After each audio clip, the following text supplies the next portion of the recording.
Good evening. If you could please stand for the Pledge of Allegiance. I pledge allegiance to the flag of the United States of America and to the republic for which it stands, one nation, under God, indivisible, with liberty and justice for all. Thank you. Please be seated. Good evening, everyone. I want to welcome you to the October 20th, 2025 Zoning Hearing Master Hearing. My name is Susan Finch, and I'll be presiding as the hearing master over tonight's cases. Let me start by introducing Ms. Michelle Heinrich. She's with the Development Services Department. She will introduce other staff members that will participate in tonight's hearing, as well as go over any off-the-agenda changes we have for tonight. Ms. Heinrich. Hi. Good evening, Michelle Heinrich, Development Services. With the County Attorney's Office to my left, we have Mary Dorman, and also to her left with the Planning Commission, we have Willow Mikey. And we also have James Ratliff with Transportation in the audience. Ms. Finch, if any transportation questions come up. And we do have one staff continuance to go over that is not on our published agenda, and that is item D4, 25-0932. And this will be a staff continuance to the November ZHM. All right. Is the applicant here?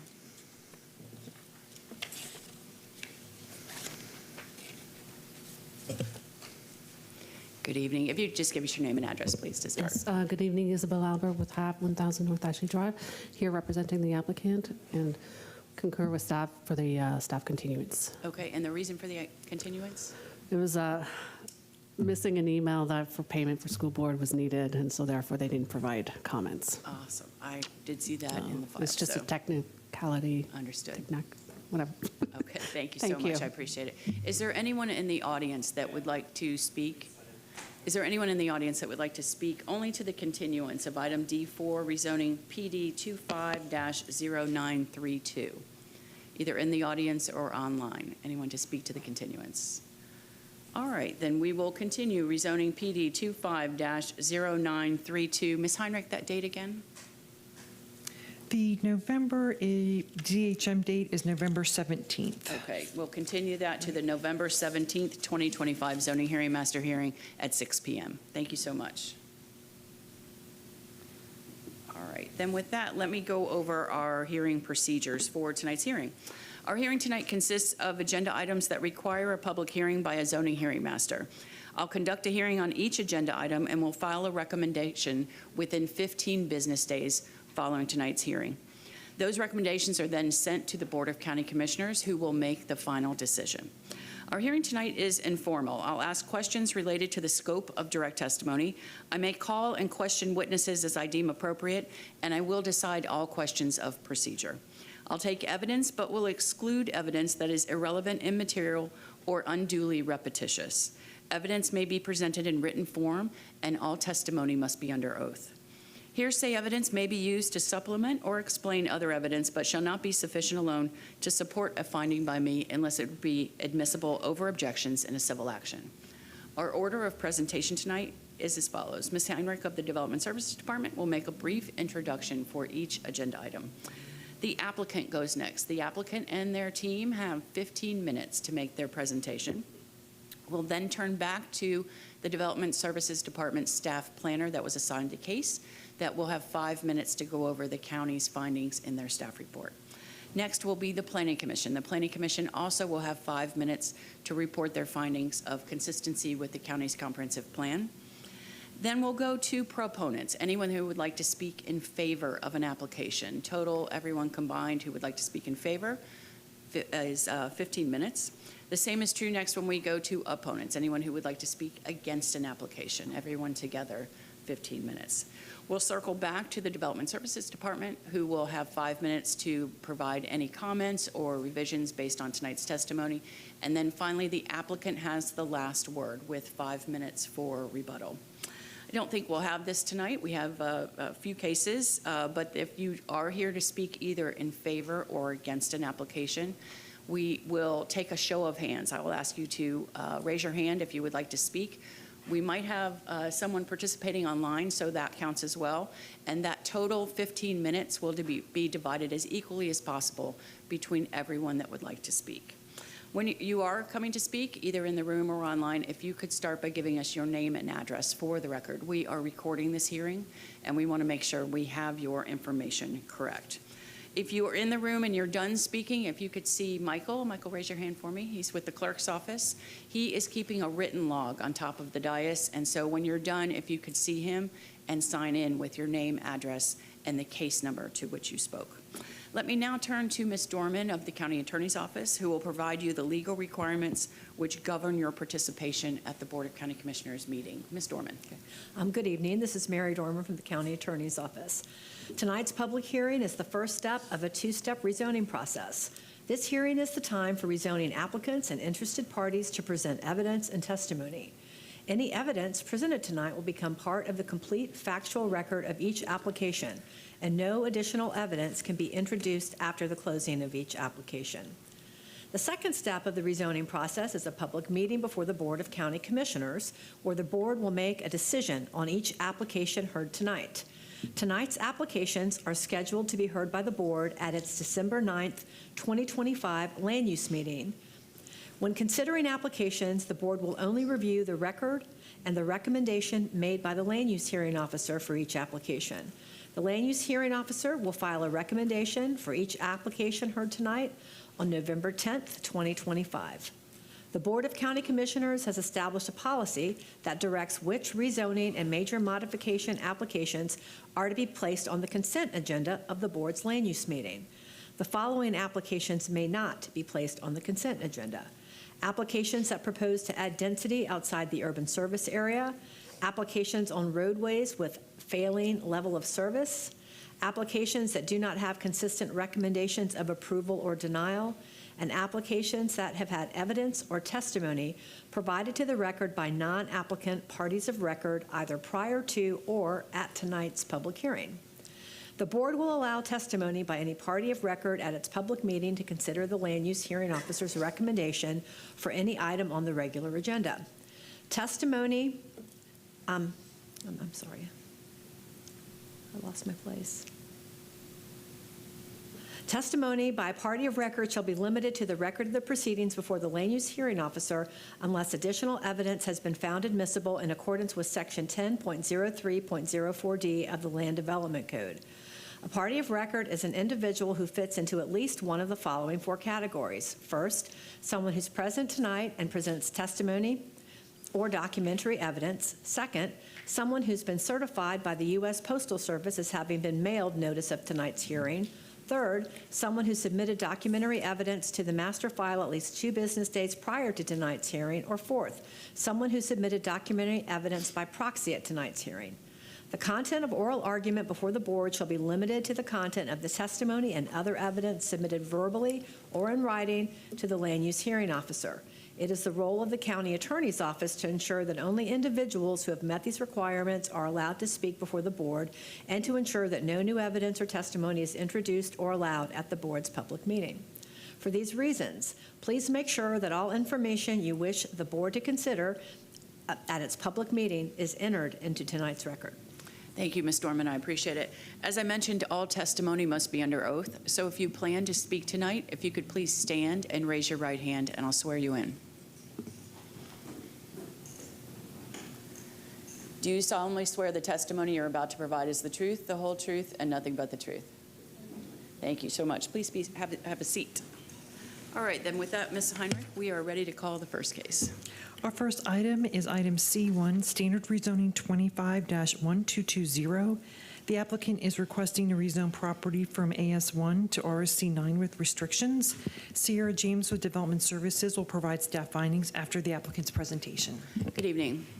Good evening, Cammie Corbett with the law firm of Hill, Ward, and Henderson, representing the applicant, Mattamy Homes, this evening.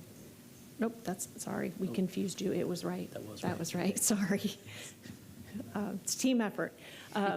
Subject property is located along Boyette Road. This is a pretty straightforward standard rezoning request from AS1 to RSC 9 restricted. And the restriction is used to limit the lot sizes to make sure they're compatible with the surrounding area. You can see there are many other RSC 9s in the surrounding area. You can see the surrounding suburban development pattern. The restrictions we are proposing or that are in the staff report are restricting the number of units to 42 units, restricting the minimum lot width to 60 feet, and then the lot area is 7,200 square feet. I'd like to place into the record this evening, and I did pass one of these to Michelle Heinrich, it is an additional restriction that was requested by the neighbors. We did hold a neighborhood meeting, and there was a phone call that I received at the end of last week asking whether we had confirmed in writing what we said we would confirm in writing, and so we worked Friday to Monday to get to a restriction. And that is up on the Elmo. And essentially, what the request was to not place any kind of fencing from the community on directly adjacent to the right-of-way. They wanted it to be set back a minimum of 10 feet, and this restriction does that. So what is, I understand it to set it back, but what else, what is allowed in that visual screening tract? Anything? There are existing trees that we'd like to preserve, and we would like to be allowed to have landscaping. We don't know what we don't have a specific landscaping standard. It's going to be based on what we can preserve in trees. The ideal option for us is to preserve as many of those trees as possible. So, but the intent from the neighbors was to get you to commit to putting the fence 10 feet back? Correct. Understand, okay. And I'm here to answer any questions, should you? No questions at this time. Thank you so much. Development Services.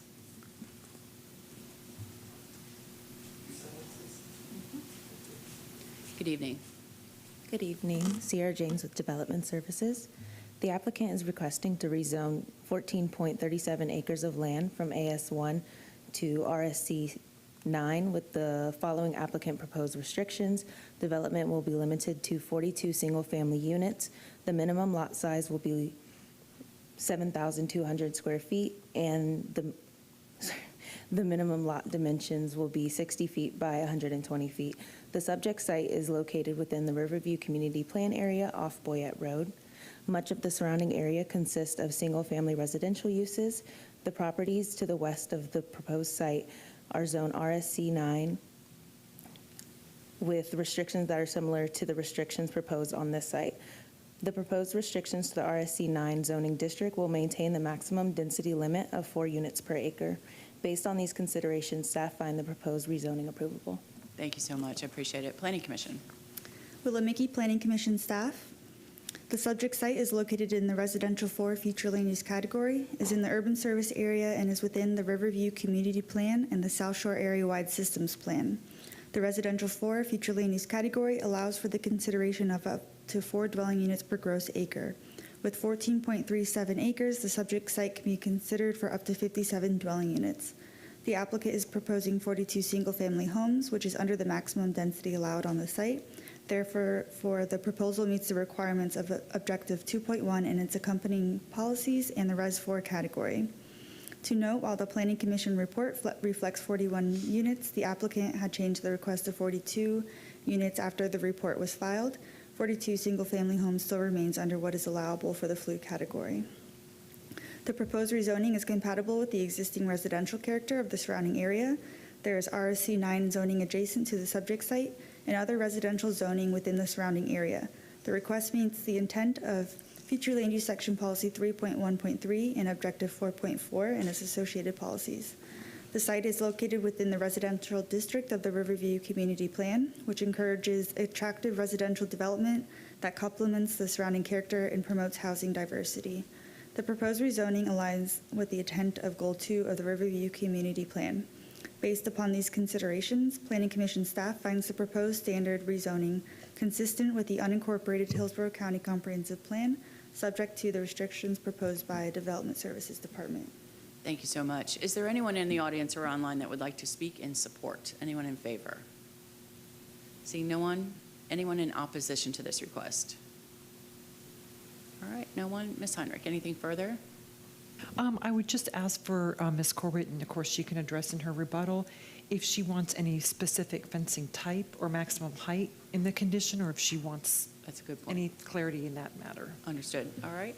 Ms. Corbett, you have 5 minutes for rebuttal. Sorry, Michelle, could you? Sure. For the fence that's being proposed in the new condition, is there a specific type or height that you wanted? 6-foot PVC or wrought iron type, but we want flexibility to have what's allowed by code, essentially. Okay, so PVC, wooden, Right, whatever's allowed by code, so we Okay. can have the flexibility, but whatever it is. okay, thanks. And I don't have anything further. All right, thank you so much. Let me just make that note. All right, then with that, we will close rezoning 25-1220 and go to the next case. Our next application is item D1, PD rezoning 25-0349. The applicant is requesting to rezone property from AS1 to planned development. Tanya Chappella with Development Services will provide staff findings after the applicant's presentation, and you should have a revised staff report that was provided to you, which shows any changes and strike through and underline. I do see that, thank you. Good evening. Good evening, hearing officer and staff, Todd Pressman, 200 2nd Avenue South, number 451 in St. Petersburg. This is PD 25-0349. Planning Commission, Development Services, Transportation, EPC are all in support. As I checked this morning, there were no citizen communications. I had noticed approximately 18 persons plus a couple HOAs. So the issue is AS1 to PD for 3 principal residential units, 1 accessory dwelling unit, and a separate garage.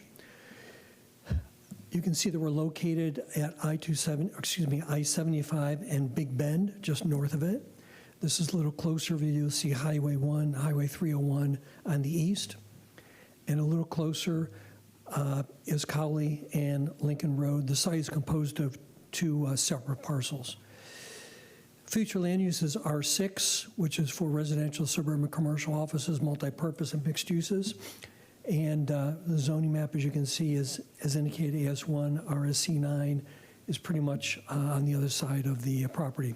So this is the PD plan proposed, a little closer, and is composed of 800 square foot home addition, a 2,000 square foot separate home addition. We have the development area as outlined in 2 residential units to the rear. We're showing a 55-foot setback on the north, 20 feet on the south. As you can see that there really is good buffering and primarily screening between the use and other uses. I'll indicate again, we sent out quite a number of notices through the process here. We don't have anyone has come forward online with concerns. County transportation notes that the annual daily trips would increase by 10, 2 in the AM peak, 1 in the PM peak. Development Services tells you that the uses are comparable with the adjacent single-family development, and the proposed 1.4 dwelling units per acre is below the 6 dwelling units per acre maximum density allowed in the R6, and finds it compatible, as does the Planning Commission, noting it is compatible surrounding area, would allow for development that is consistent. A few of the comp plan policies is neighborhood community protection, creation of like uses, creation of complementary uses, and gradual transitions of intensities I believe that we meet. Density increases shall be compatible with the existing proposed and planned development, which both departments and both agencies have told you that we do. And with that, we appreciate your consideration. Happy to answer any questions. No questions at this time, but thank you so Thank you. much. Development Services.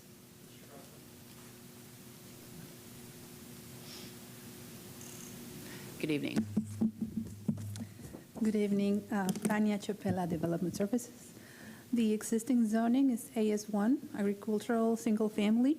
The proposed zoning is for planned development to allow 3 principal residential units and 1 accessory dwelling unit. The surrounding area is a residential development with single family conventional homes with AS1, RSC2, RSC9 mobile home overlay within the Res 6 future land use category. The proposed uses are comparable with the adjacent single-family residential development, especially along Lincoln Road and Coley Road. Furthermore, the proposed 1.4 dwelling unit per acre density is under the 6 dwelling unit per acre maximum density allowable in the Res 6 comprehensive plan category.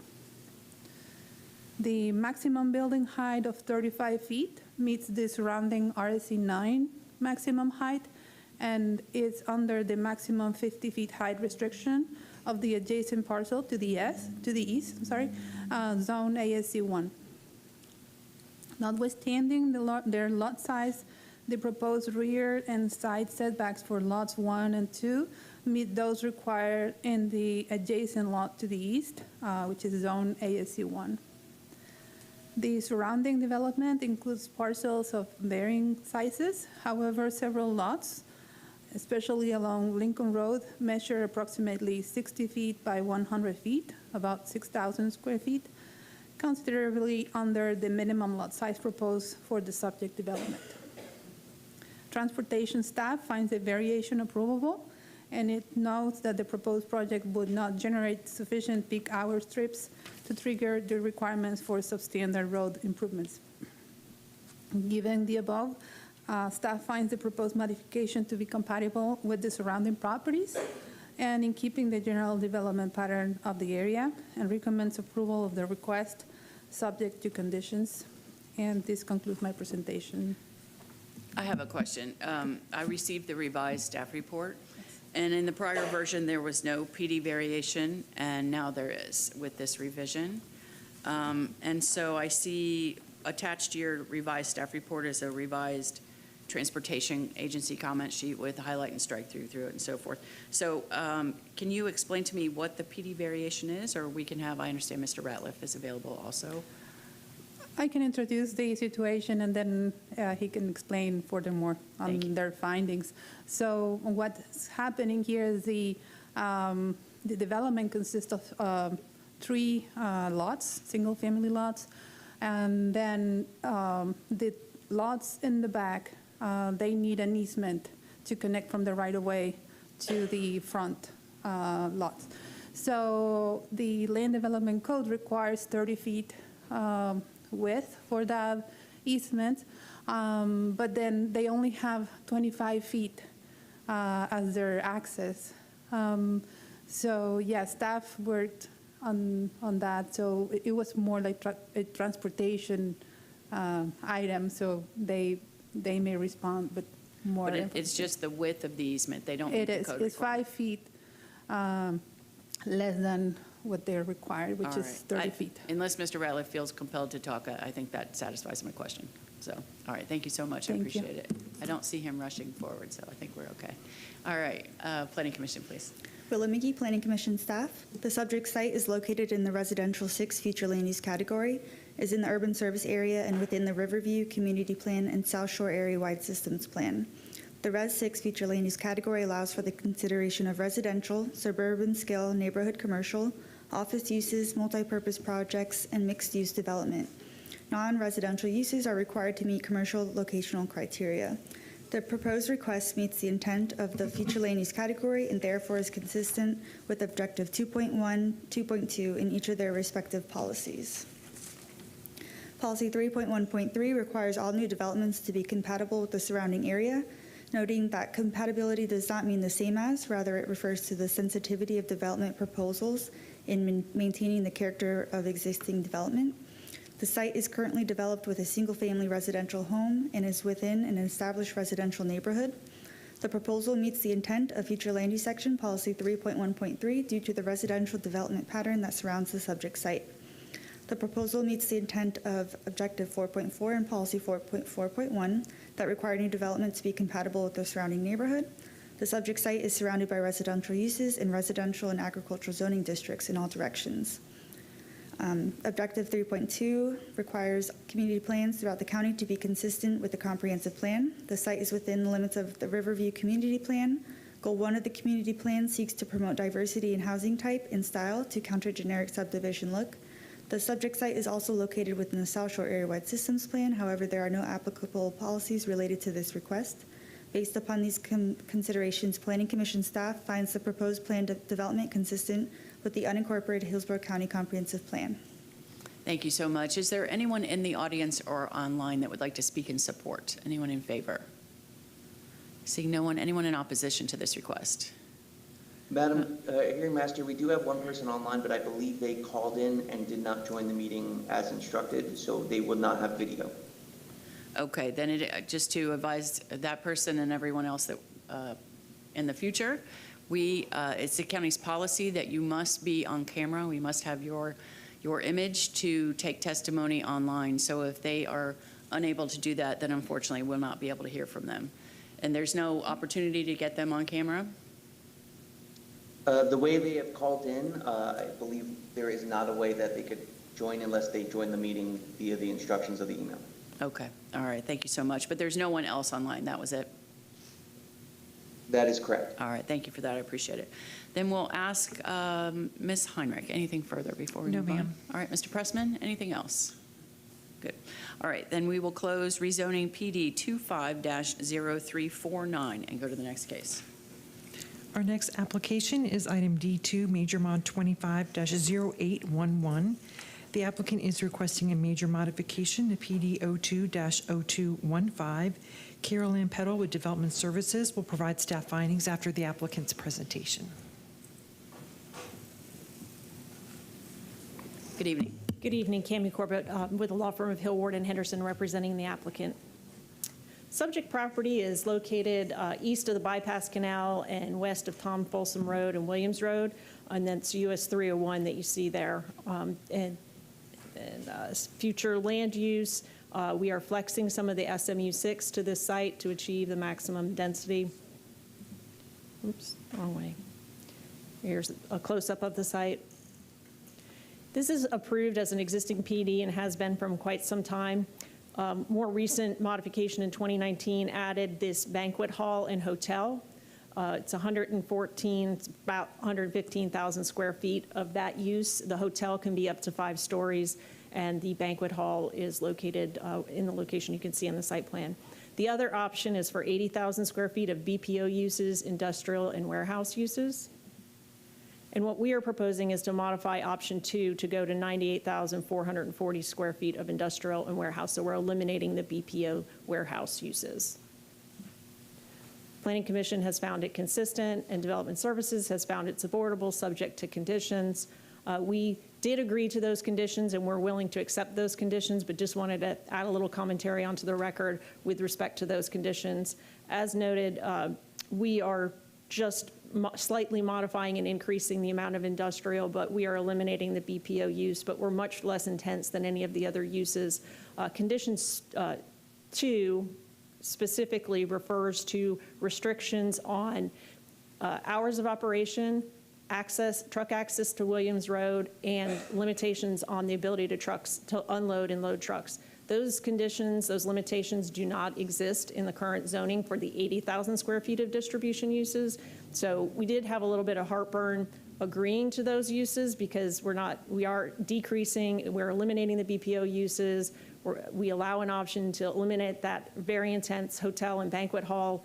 We're maintaining or improving the development standards. We are establishing much greater setbacks, building setbacks, and we are decreasing the total number of trips from the project site, and this is just the trip generation comparison.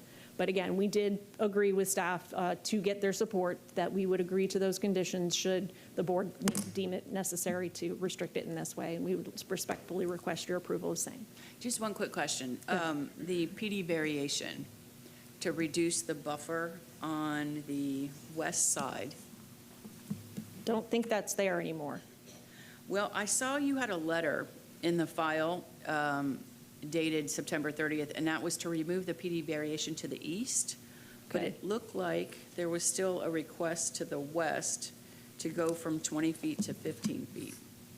And I just wanted to make sure that was still a request. And if it's not, that's fine. I just want to verify for the record. I didn't note any PD variations. If you could give me a moment while they. Yeah, we could go to staff and then I'll come back and check. circle Yeah. back. Absolutely. Development Services. Good evening. Good evening. Carolyn Peddle, Development Services. Again, this is major modification 25-0811. Again, the applicant is requesting to modify option 2 by restricting the uses and consolidating the allowable use to 98,440 square feet of warehouse with showrooms. Both the approved development and proposed modifications will include a flex requested for the SMU 6 land use category. The planned development is located on the western side of Williams Road and the southern side of North US Highway 301, east of Interstate 75 South. The surrounding area is comprised of residential uses at various lot sizes, with existing single-family and mobile home dwelling units. Additionally, there are a variety of uses to the east and west of the site along U.S. Highway 301, including vehicle storage and salvage, convenience stores, warehouses, offices, mixed-use mobile home parks, and shopping centers.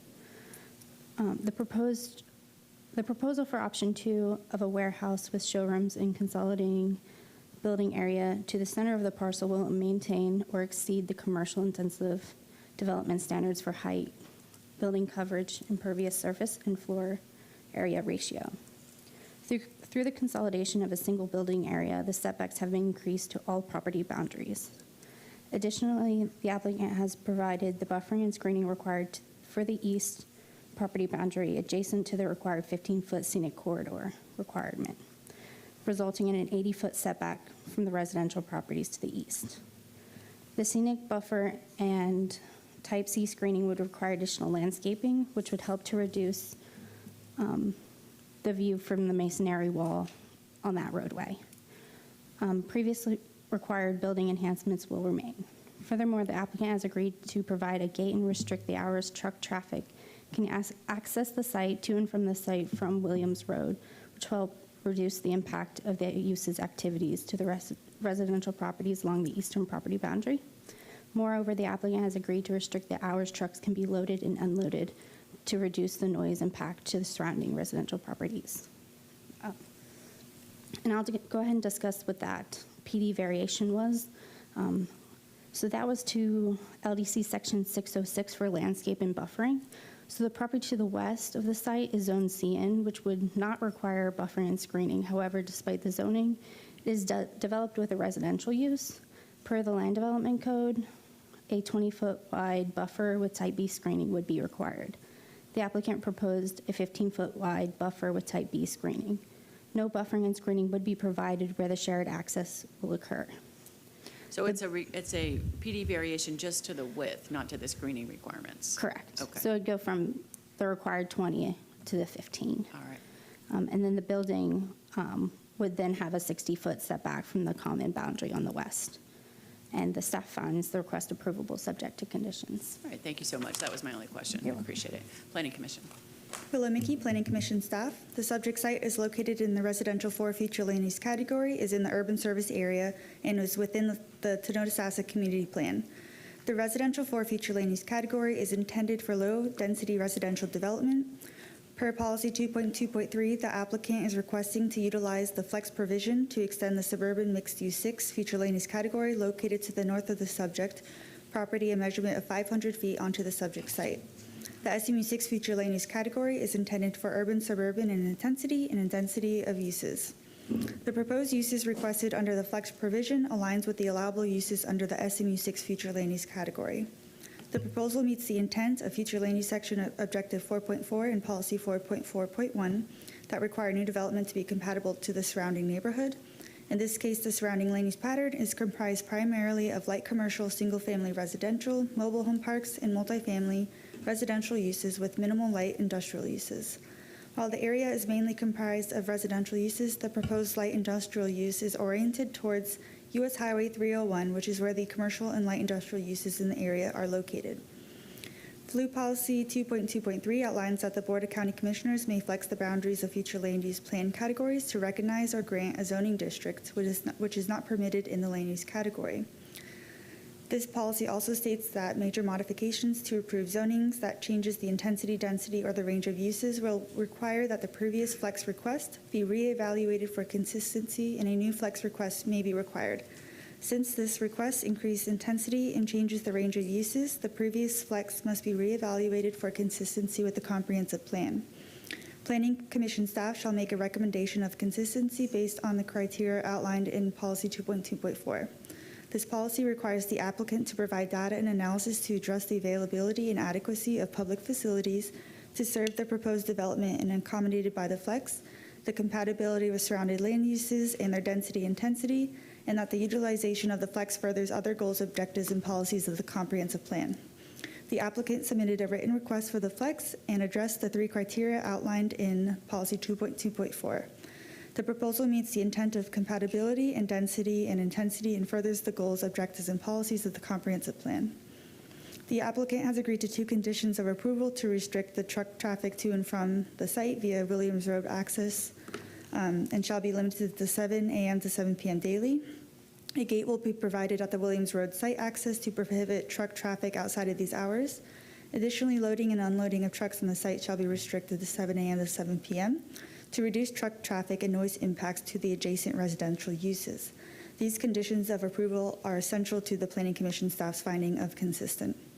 Based upon these considerations, Planning Commission staff finds the proposed plan development consistent with the unincorporated Hillsborough County Comprehensive Plan, subject to the conditions proposed by Development Services Department. Thank you so much. Is there anyone in the audience or online that would like to speak in support? Anyone in favor? Seeing no one. Anyone in opposition? All right, Ms. Heinrich, anything else? No, ma'am. All right, Ms. Corbett.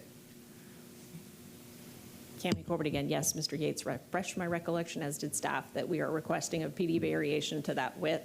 Again, it is in use for basically a like use, so that is part of what we use for our justification, but recognizing that the code does see it as residential, we are asking for the PD variation. All right. Here to answer any of the questions. That was it. Thank you so much. I appreciate it. Then with that, we'll close Major Modification 25-0811 and go to the next case. Our next application is item D3, which is PD rezoning 25-0929. The applicant is requesting to rezone property from BPO to planned development. I've reviewed this for Development Services and will present staff findings after the applicant's presentation. Okay. Is the applicant here?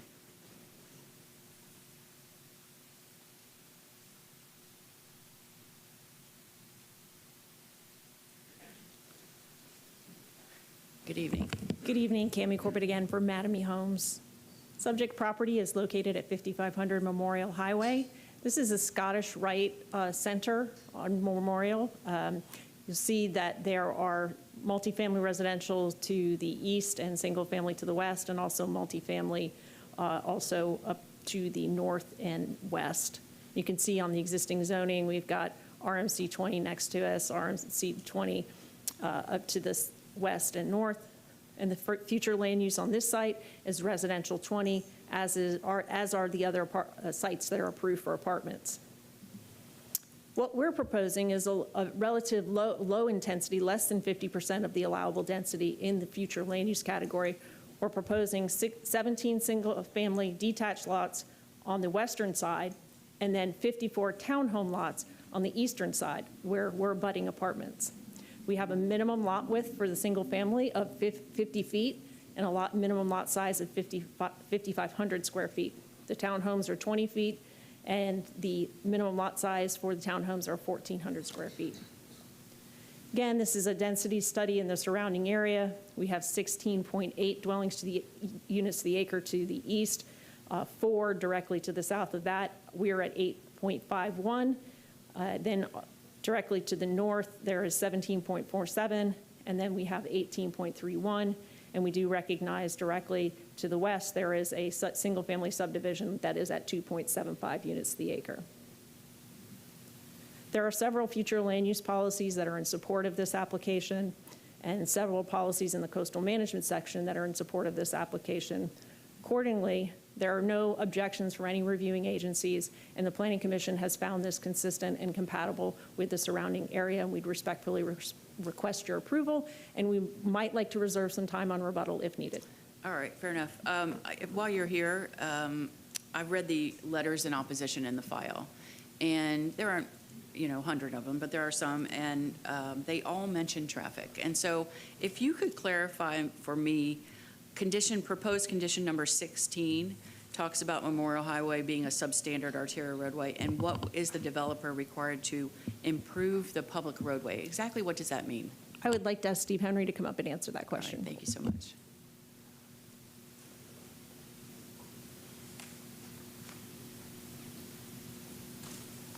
Good evening. Good evening. Steve Henry, Langston Associates, 5023 West Laurel, Tampa 33607. So, as far as the substandard road, there's virtually no road in Hillsborough County that meets their standards. It is the TTM standards, which is when you build a brand-new road, which includes, in this case, 11-foot lanes, curb and gutter, 7-foot buffered bike lanes, 5-foot sidewalk, all that. So if any one of those elements are missing from the road, which in this case, because the road, when it was built, there was no such thing as bike lanes. So the road does not have bike lanes today. So in that instance, it would be considered to be substandard road. But that's really it. As far as lanes, medians, everything else, curb and gutter, that's all there. It just simply does not meet the current TTM standards. So just to be clear, the road meets the requirement except for the current bike lane standards? Good, pretty much, yes. And so when it says in the condition, the developer will be required to improve the public roadway between the project access and the nearest roadway, what are those improvements? Well, so what we would do is that you have two options. One is to improve the road, which the reality is that there's no right-of-way to be able to improve that road to the standards. That would require widening the road to put in buffered bike lanes, which there are none on that entire length of roadway. So it wouldn't make any sense to put it in for a couple hundred feet. So typically what we would do in that instance is we would have what's called an administrative variance. So when we come in for the construction plans, we would ask for administrative variance, which would basically be requesting that there be no improvements, and we would have to document why there would be no improvements because of the restrictions on the ability to do it, and the reality is it wouldn't make any sense to do it at that point because of the restricted right-of-way and the limited amount of area which that improvement would be done. Yeah, so in simple terms, there's no land to do that Correct. improvement. Understood. Correct. Yes. All right, that was my only question. Thank All you right, so thank you. much. Mr. Corbett, does that complete your presentation? No. While I have him here, I'd like to briefly ask him a question relative to that. Mr. Henry, if the site were developed as BPO, would that same condition exist and the same requirement exist? Yes, that the same would exist, and it would generate significantly more traffic than what our proposed development is generating. I did see that there is a decrease in the number of trips of this project versus pretty what it's approved significant. for. Right, pretty significant decrease, yes. All right, thank you so much. Don't forget to sign And in. with that, we'll conclude. Perfect, thank you very much. Development Services. Michelle Heinrich, Development Services. Staff reviewed a rezoning request from BPO to PD to allow for a single-family attached and detached project, which will have a density of 8.5 units per acre. The site is located in the Res 20 future land use category and in the urban service area. The site is located on the south side of Memorial Highway with single-family detached RC 6 zoning developed to the west and multifamily RMC 16 zoning to the east. Proposed development standards provide perimeter setbacks of 15 to 25 feet along the west and 25 feet, which is inclusive of a rear yard setback and buffer to the east. Proposed maximum building height for the single-family detached is 35 feet, which is consistent with the RSC 6 zoning, and the proposed building height for the single-family attached is 40 feet, which is less than the RMC 6 16 zoning to the east. No objections from reviewing agencies were received, and staff finds the project supportable, subject to proposed conditions of approval, and are available if you have any questions. None at this time, but thank you. Planning Commission. Willimicki Planning Commission staff. The subject site is located in the residential 20 future land use category, is in the urban service area, and within the town and country community plan. The Res 20 future land use category may be considered for a maximum density of 20 dwelling units per gross acre or a maximum intensity of a 0.75 floor area ratio. Res 20 allows for the consideration of agricultural, residential, neighborhood commercial, office uses, multipurpose projects, and mixed-use development.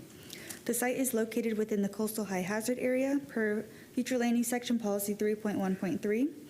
Policy 2.3.5 states that density bonuses are not applicable to properties within the CHHA. The applicant is not requesting a density bonus and is therefore consistent with this policy direction. With 8.34 acres and a density maximum of 20 dwelling units per gross acre in the Res 20 future land use category, the site could be considered for up to 166 dwelling units, with 71 units proposed at an 8.51 dwelling unit per acre density. The request is well under the maximum that may be considered for the site, which is in keeping with the aforementioned policy language. The proposal meets the intent of Objective 4.4 and Policy 4.4.1 that require new development to be compatible to the surrounding neighborhood. In this case, the surrounding land use pattern is comprised mostly of public, quasi-public, and institution, single-family, and multifamily uses. Flu Policy 4.4.1 states that any density or an intensity increases shall be compatible with the existing, proposed, or planned surrounding development. Development and redevelopment shall be integrated with the adjacent land uses through the creation of like uses, the creation of complementary uses, mitigation of adverse impacts, transportation, pedestrian connections, and gradual transition of intensity. The proposal meets these policies as there are residential developments made up of similar housing types in the immediate area. Based upon these considerations, Planning Commission staff finds the proposed plan development consistent with the unincorporated Hillsborough County Comprehensive Plan, subject to conditions proposed by Development Services Department. Thank you so much. Is there anyone in the room or online that would like to speak in support? Anyone in favor? All right, one person. While he's coming up, is there anyone else in support? Yeah, is that okay? I don't want to. Sir, please come forward. Sometimes. Sir, please come forward. Anyone else before you start that would like to speak? All right, seeing no one, if you could give us your name and address, sir. Richard Norgart. I live at 4213 Saltwater Boulevard. I'm pretty much dead center across from the project, about maybe, I don't know, pretty close, right in the middle. My wife and family, we lived there since 2005, and we're 100% for it because I think I can go through the list, but we've been through the Scottish Rites when they had party where there's 300-400 people there till 1 in the morning. So no way, I don't see if people are going to spend $2.5 million for a home. They're not going to be people partying all night long. Second of all, the traffic going out. The traffic the problem is from the west, from Oldsmar. I have a business out in Oldsmar and I see it. And they're not going to stop building in Oldsmar, and people want to go downtown. That's the problem, and the bottleneck is in the morning, but all big cities have that. So I don't see any adverse, what's 10, 20 cars or 50 cars in a 2 or 3 hour period during the day. It's not that much. It's much better than commercial property, much, much better. I'd rather have families living there than commercial properties with selling drug paraphernalia, whatever. Second of all, they want to deepen the channel, which has been ruined. And Mr. Berlin and the neighbors, we all spent a lot of time and money to fix it a few years ago, and the county chipped in, but the storm wrecked it, Mother Nature. And they're going to do a big service to the county to fix that, because being it's higher, the water's backing up and flooding the area north of town very badly. I rode out both hurricanes last fall, and the problem was the house is flooded from the north to the south, not from the bay south to the north, because the water couldn't get out into the bay. So it's very important that that channel gets flooded. It's not just for the people that live on the water there, it's for the people north, because that channel drains hundreds of acres north of there, all the way north of Hillsborough. So it's very important that it gets dredged. The townhouses are great. They're going to block the noise from the rental apartments. The homes are going to be selling for more money than any house selling in Sweetwater now. So it's going to raise the value of the Sweetwater neighborhood. When you get a lot that's 50 feet wide, and they're going to sell it for $2.5 million, and we got 100-foot lots, and we have a hard time getting $1.5 million, it's a no-brainer. There's just more pluses, and you can't stop progress. It's like thinking your children are never going to grow up. Things change, people come, and this is just a really, I think, a positive thing for the community, not just myself or our neighborhood. I think it's good for the community. Put nice single-family homes there and townhouses. I think it's just positive, very positive. I don't know what else I could say, but I have a letter of support if you want it. All right, what you can do is you'll sign in with the clerk's office. I got to do an oath, I guess, too. I never signed an oath. Yeah, if you want to sign in, and you can submit your letter to Michael, and it'll be a part of the record. Thank you, sir, for speaking. I appreciate it. All right, seeing no one else in support, is there anyone who would like to speak in opposition? Anyone against? How many people would like to speak? I see one hand, 2 hands. Okay, anyone online? No, okay. All right, how many? I don't see a third person. My vision is Locked. Okay, so we have 3. All right, so then that would be a total of 15 minutes. So Michael, if you could do 5 minutes each, I'd appreciate it. Sir, if you could give us your name and address, please. Yes. Jack Berlin, 4207 Saltwater Boulevard, Tampa, just next to Rick here. And I think Rick's misspoken a little bit because they're not planning to dredge this entire canal. Hillsborough County was planning to dredge the entire canal, which was a $4.5 million project. They're planning to dredge just under where they're planning to put 19 docks. It's ironic that you're having this hearing this evening because I just came down from the Jan Platt ELAP Protection Committee on the 26th floor, and I'm going from land protection to land development in 24 floors. The proposed development we are here to discuss is an attempt to put 3 pounds of potatoes in a 2-pound bag. The density and setback variances and proposals should not be considered as tolerable in this sensitive location. As the EPC and other agencies have pointed out, Lower Sweetwater Creek is an environmental disaster. Not just the creek itself, but the entire watershed and its often flooded drainage area, and ultimately Upper Tampa Bay it dumps into. You saw in the picture you put up earlier, it's full. Lower Sweetwater Creek was rerouted, channelized, seawalled, and with dredge fill covering the wetlands where my home and where the Scottish Rite sit today. Upper Sweetwater Creek was dammed and rerouted while Lower Sweetwater Creek took on the stormwater duties north of the airport. The lack of sediment control has caused a repeated disaster which Hillsborough County has thus far failed to correct, even after stating the need to remediate over 30 years ago. The latest disaster was the back-to-back flooding events of Hurricanes Helene and Milton. Only a year ago, that filled a mile of the creek with multiple feet of sediment. There are many studies of Sweetwater Creek, so I will not bore you with additional details. Let me just say I'm not against future development of the Scottish Rite property, but the density setback and nearly 100% coverage of 5 acres of permeable soil is just not wise or tolerable, especially without increasing the buffer around what little wetlands are left to the south end. Exposure to additional human traffic will soon destroy that remaining bit. A multifamily development on the east side of the property makes a good deal of sense, but only if they face east and share the existing road with the current multifamily complex. This would eliminate a lot of road paving from the Scottish Rite property. More permeable soil must remain. Finally, no waterfront use should be allowed unless and until Hillsborough County completes its Lower Sweetwater Creek reparation and dredging project, which is on the books, and I assume they need to utilize and I assume rent the Scottish Rite property. Partial dredging will not work. It will force sediment and sandbars south and west, destroying what little water access we homeowners have. Currently at low tide, a person can walk from Memorial Bridge south for 3/8 of a mile without going more than knee deep, all from a lack of stormwater control and damage from 35 years of upstream dredging and ditching. Oysters and bottom vegetation are completely ravaged by the detriment of bay water quality.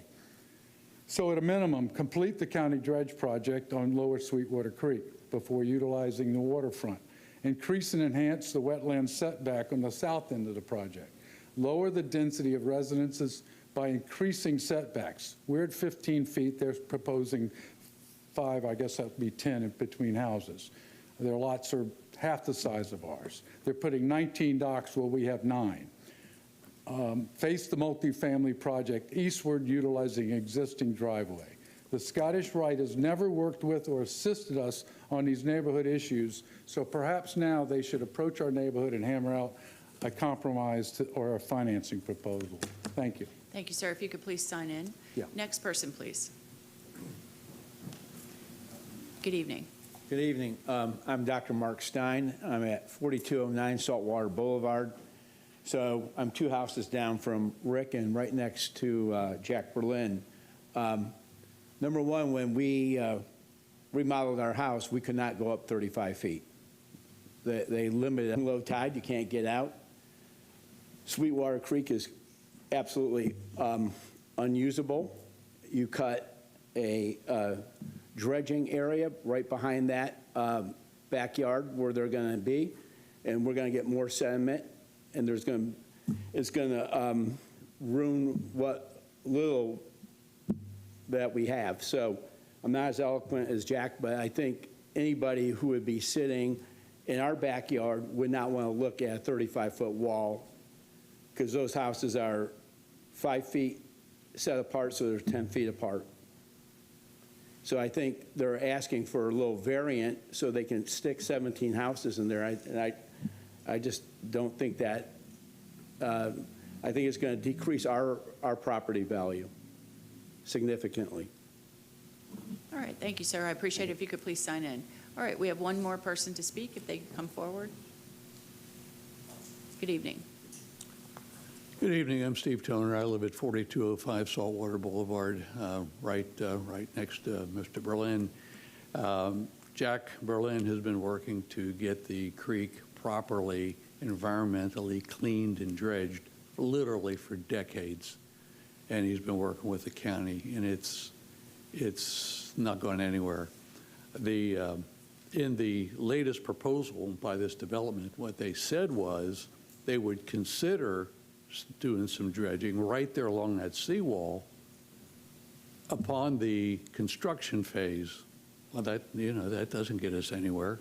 If they were to say that they were going to actually work with the county and work with us to actually dredge that Sweetwater Creek, which should be a beautiful estuary and beautiful part of Tampa Bay, and it's not. As Jack pointed out, it's a mess. And this would just make it worse. And I trust the staff, professional people, to take a look at that, take a hard look at that. Talk to Mr. Berlin, talk to the parts of the environmental groups here in Tampa who've dealt with it, but it's gone nowhere. And that's probably the number one consideration here. Another consideration is the traffic. If they put an access to the development there, I mean, it's a nightmare trying to get out onto Hillsborough or to Memorial right now. And if you'll check that out, and I'm sure the staff has those numbers, you'll see it would just add to the mess.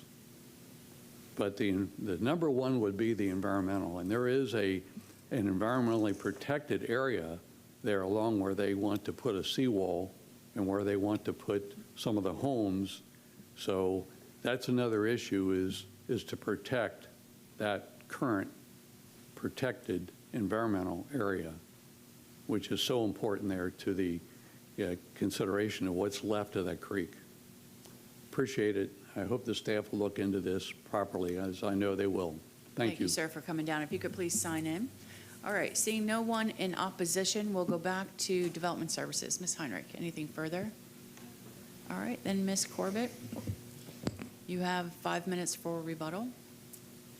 Thank you. I think we should be able to cover it in that. First, I'm going to ask Abby Naylor, our environmental specialist, to address the wetland impacts. Good evening. Hi, good evening. Abby Naylor, 14706 Tudor Chase Drive, Tampa, Florida. So I just wanted to address some of the questions that came up about the environmental comments. First of all, we're not proposing any wetland impacts. The majority of the site has an existing seawall that runs along the entire west side. Just where you see on this graphic, that area that says wetland line and the arrow, that's the one area where there's not currently a seawall. We are not impacting the wetlands there. There's actually a lot of Brazilian pepper just landward of the wetland line.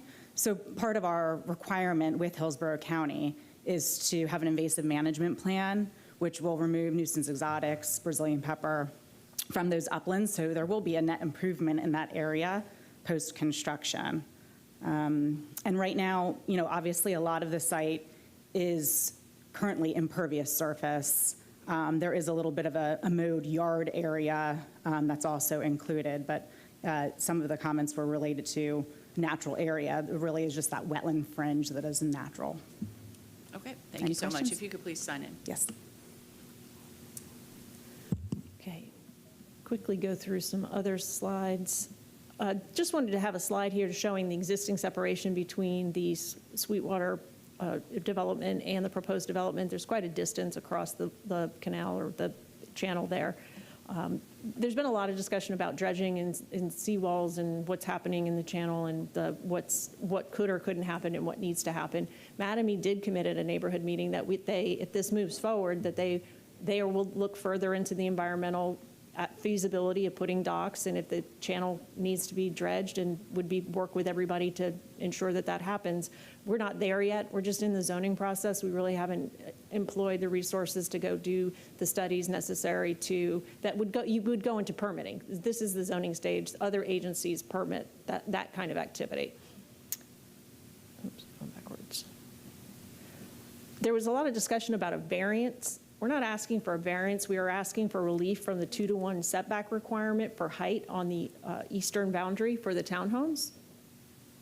And that's to allow us to push those townhomes closer to the multifamily. If that were to go away, the single family would get closer to Sweetwater. So it actually benefits them with respect to what we're asking for.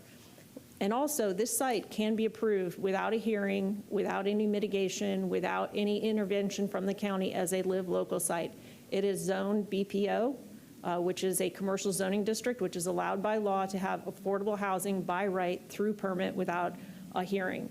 And there were several offers on the property for that development type, and that would allow much more intense. It would allow way more than the 20 units the acre, allow it to go up to 35 units the acre, and we're proposing 8 units the acre. So what we are proposing is far less intense than anything that is currently allowed by right on this site. And with respect to traffic, I think we handled that in direct. Mr. Henry testified that BPO has much higher traffic generators than what we are asking for, and the substandard road issue would have to be addressed no matter who it was developed by, and the traffic could be far worse if it was developed either as a live local project or as this existing entitlement. And we're here to answer any questions, should you have any. No, I think that was, you covered them, so thank you very much. Does that conclude your rebuttal testimony? It does. All right, thank you. Then with that, we will close rezoning PD 25-0929 and adjourn the hearing. Thank you all for your time and testimony.